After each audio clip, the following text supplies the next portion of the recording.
So I, 27F, have a younger brother, Mike, 21 male. He is the definition of a man-child and a mama's boy, always complaining, always expecting others to bow to him. Just, overall, an asshole. Ever since he was born, my parents fussed over him for everything. He's not special needs, or had a traumatic birth or anything of the sort. He was just born. And my parents completely discarded me. My mom, 50F, especially.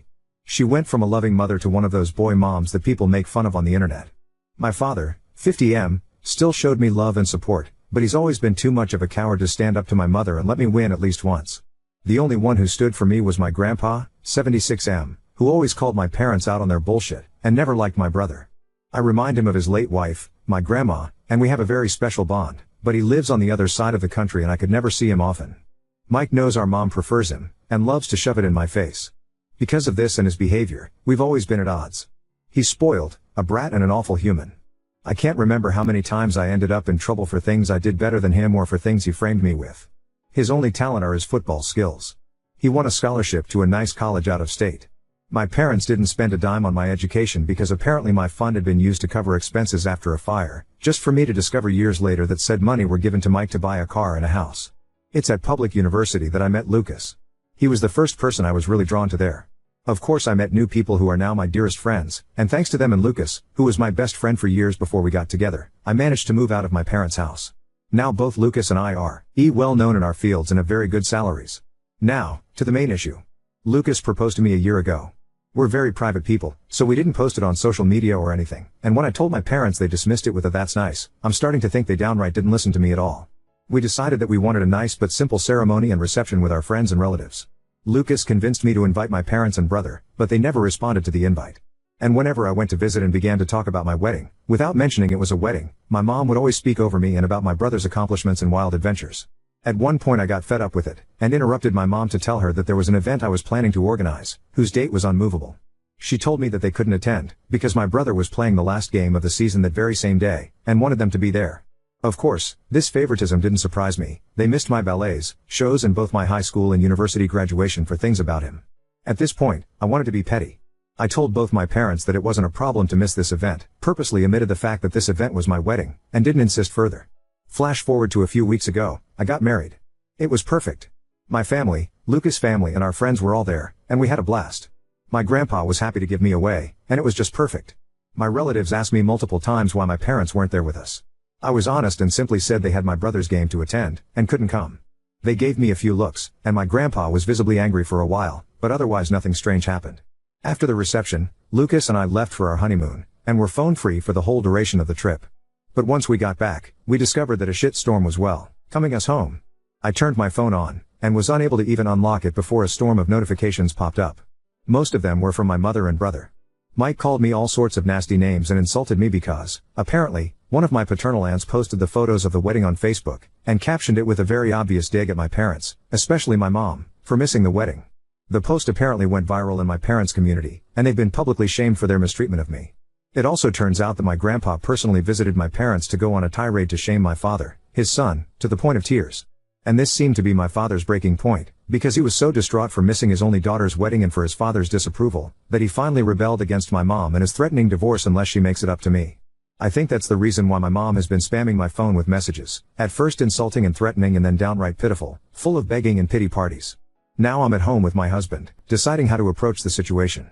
Most of my relatives, even those I didn't invite to the wedding, reached out to apologize for what I went through and to claim they had no idea this was happening at home. Can't blame any of my relatives, they all live with my grandpa on the other side of the country or in another state, but my mom's sisters and friends are belittling me for not telling my mom about the wedding, because now she's inconsolable at the thought of having missed my wedding.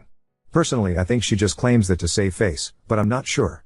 The latest messages from my father and mother seem extremely saddened and hurt for missing my wedding. Now my family is divided on three fronts, the majority who is sticking by my side, my maternal aunts shaming me for hurting my mom's feelings, and my maternal grandparents who are adamant that I forgive my mom in light of her atonement. My best friends are telling me not to listen to them. So, Reddit, Ida? Edit, thank you so much for the feedback and love. It's overwhelming. I'm going to address the popular questions here. 1.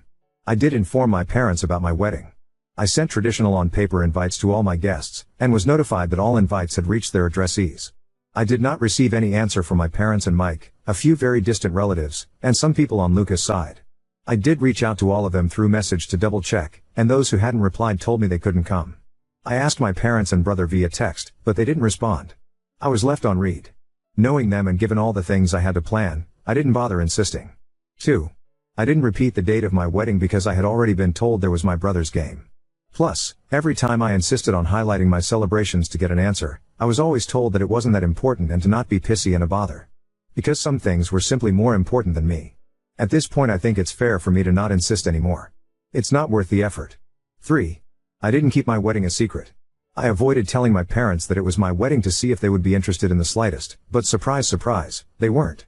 Despite this, I did openly talk about my wedding with my aunts and uncles. My mother was in the room with us a few times when I discussed venues or dress shops with my aunt, the FB post one, but sometimes mom was on the phone, and other times she was just chatting with other people. She never paid attention. When I talked about it during reunions, she smiled and said that's great, dear, and then would change the subject. Radio silence on Dad and Mike. 4. I kept in contact with them because, well, all the times I tried to go NC in the past years I've been harassed. I tried after my HS, bachelor's and master's, graduations, to which they never bothered to show up for reasons involving my brother. Every time I was shamed for daring to turn my back on family by my parents, my brother, my maternal aunts and my maternal grandparents. I think the turning point here is that, all those times, Lucas wasn't by my side. We started dating a little after my last attempt at going NC, and, how that I have him here, I feel more confident in my stance. But before that, I want this confident. As I already stated, all my paternal side lives on the other side of the country and wasn't aware of how they treated me. I did try to expose my parents once, at 14. My aunts, uncles and grandpa reprimanded them, they faked being sorry, and then once home I got the beating and gaslighting of my life for lying. After that, Elle kept in contact regularly with my paternal side, but omitting my parents' abuse out of fear, which TBH still haunts me to this day. Only grandpa knew, but he was always threatened to be alienated from me if he tried anything. 5. My parents and I are not from the same city. I live in a city an hour drive from my parents' small town, and they don't know my new address because once, my brother tried to break in my apartment to steal some cash and my mother backed him up, claiming that siblings share their goods. Now I moved, and I'll be sure not to tell them where I live. 6. My parents didn't buy my brother a car and a house before he even started high school. They bought him a car for his 16th birthday, and a house near his college when he began freshman year. They didn't spend the money of my fund right away, they just lied to me to use it later for my brother, keeping it stored for later in the meantime. Update 1. To those who believed my story was fake, I want to say that I'm happy your family life is better than mine, to the point of thinking of my reality as a fantasy, but I'd appreciate it if you stopped harassing me in DM, claiming that I'm writing a fake story for attention. If I've missed a few details in the OG post, it's because I was overwhelmed and crying my eyes out because of my family's harassment. You are not forced to read my story, or think it's true, but I think keeping the smallest amount of decency would be nice. Oh, and before diving in the update let me clarify a few things. 1. Yes, the invitation specifically stated it was a wedding. No excuses. 2. My maternal side of the family didn't come to the wedding. I'm sorry, I didn't make that clear in the OG post. Most of them were busy, and the others just gave me excuses to send a gift but not come. That's it. Don't ask me why they didn't discuss my wedding with my mom, it's not like I live in their brain. 3. My mother's atonement is the fact that she apologized via text. Now onto the update, things have been a little crazy this past week. I got off of Reddit for a couple of days, to gather my thoughts. Then, I had a lengthy conversation with Lucas about how to proceed. He's been my rock, and I don't think I could ever love him more than I already do. My parents were always a taboo topic, but he hit me with a brutal reality check that I absolutely needed. We reached the conclusion that the fact I kept in contact all this time, stuck around and couldn't go NC, isn't healthy. I've realized that, the reason I never fully went NC, was that deep down I just wanted their approval, even now, for once. Pathetic, I know. But it's like a drug, being with my parents. They can be loving, funny, caring and warm, until they're not. The little love they give makes you crave for more, and you want their approval so badly you destroy yourself. But that's enough. I promised myself that things are going to change. I've thought about it, and decided to start therapy, and to go NC with all those who made an issue about this situation, for good this time. After the days dedicated on reflecting on how I feel, I ended up messaging my father to tell him that, if he wanted to talk, I would meet him, Mom and Mike in a neutral location the following day. He immediately replied and agreed, and we met at the park. My father's sisters and brother accompanied us for damage control. My father looked distraught and as if he had been crying for a while. My mom looked the same, but I think it was more out of anger and embarrassment. My brother looked annoyed. I told the three of them about how their behavior and preference in regards of my brother always hurt me, and that their abusive behavior made me realize that I didn't want contact with any of them again after that meeting. My mother tried to cut me off multiple times, but my aunt, the one who posted on FB, shut her up every single time. When I asked them why would they treat me this way, they didn't know what to say. My father kept crying and apologizing without giving me an answer, and my uncle reprimanded him for it. My mother seemed as if she was asking herself that for the first time, but well, in the end she just said that she simply disliked me. Plain and simple. And my brother? He just liked the attention and making me miserable as some kind of sport. I went on with my questions. When I asked why they never responded to my invite, they claimed to have never received one. I showed them the texts, but they denied receiving them. And well, it turns out that they hadn't, in fact, received my wedding invitation. When it arrived to their house, they weren't there. The only one in the house was my brother, who had come visiting for the weekend. He saw the invite and, as many of you guessed, ripped it up and trashed it. And then, when I texted my parents, he deleted the messages. Wasn't hard to do. According to him, they kept my chat archived and didn't get the notification. So, my parents never actually got a formal invitation. I was just distraught. I asked Mike why would he do that, and he just shrugged, and claimed that it wasn't as important as the stuff they had in program anyway. I had to stop Lucas from punching him in the face. Strangely enough, my parents were upset, and started reprimanding him. He actually began to throw a tantrum and cry crocodile tears, and I must admit that I was kind of satisfied. But then my mom claimed that all was resolved, there was no need to fuss over a misunderstanding, and it was time for me to clear their name. That set me off, and I interrupted her, telling her that they weren't forgiven at all, that just because Mike trashed the invite, it didn't mean it automatically canceled all their neglect out. Plus, all that time it was still very obvious that I was having a wedding, and they should have asked about it. You want to know my mother's response? She said something along the lines of I did hear you talking about a wedding of yours, but I just thought you were being delusional, and seeking my attention with exaggerated scenarios. She was convinced Lucas didn't actually like me, nor would ever marry me. When I tell you I was about to trash her face, do you believe me? Another thing came up. It turns out that my brother didn't have a football game to go to at all. My parents used the fact that my husband, friends and I know little to nothing about football, we prefer soccer, and the fact I stopped asking about it when Mike would mock me during his time in high school, to make up a story to avoid my event.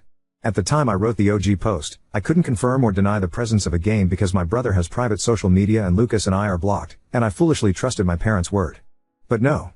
You want to know where they went with that man-child? They went to Disneyland, because Mike wanted to go. They used the football story to cover for my brother's 100th tantrum holiday, and apparently they did it multiple times in the past months. At that point I was just completely burned out and overwhelmed by this amount of informations. The fact that I had been fooled this badly, that I was so gullible, Nelly made my blood boil, and I snapped. I stood up, and told my father he was a sad, weak man, unable to stand up for his kids unless his wife approved of it. I told my brother he was a little dipshit, a poor excuse of a man that will not accomplish anything in his life and that he'll always live like the leech he is, babied to the point of uselessness. And to my mom, I told her that she was the worst narcissist, pathetic, little woman on the earth, that she didn't even deserve to be addressed and judged, for her irrelevance. That not even God could help her out because she is just too rotten. Harsh, I know. My mother shot up from her seat to scream at me halfway through my rant to her, but I was just too mad. I shouted at her to shut the fuck up and sit down, and listen for once. She got so mad, it felt like steam was coming out of her ears. I don't remember much after that, just that I kept talking. And talking. It felt as if all my anger and hurt just flooded out. At one point I'm pretty sure the whole park was silent. I spat at my parents and Mike that I was disowning them all, and that if they're smart, they'll think before reaching out again. I took my purse and left with Lucas, Anna, and Francis, leaving my parents and brother at my aunt's and uncle's mercy. I think at some point the reality of what I had just learned and said finally hit me, because I ended up having a panic attack on the way home. Lucas was driving, so Anna helped me through it until we stopped in a parking lot to calm me down. I am beyond grateful for their help. Once home, I just fell on the bed and went to sleep. I really wanted to go with you guys' advice, and post the whole thread on FB, but given my work and career I couldn't expose myself like that. One thing is sharing my story from an anonymous throwaway on Reddit, the other is on FB, with my name and face plastered everywhere. I couldn't go down that path. Instead, I did something better. I made a folder with all of my ER's insults, messages and awful comments, and sent it to the woman in charge of my mom's church. It's a tight-knit community my mom worked her ass off to enter in, but that is also extremely judgmental, and being shunned by them is a death sentence. And well, that's exactly what happened. Just like clockwork, the scandal spread like wildfire, going out of the church and reaching the rest of the small town. You can imagine what this means for my mother and father. Because of my little spill, I did find other messages from my maternal side of the family, belittling me even more for upsetting their sister or daughter and insulting her.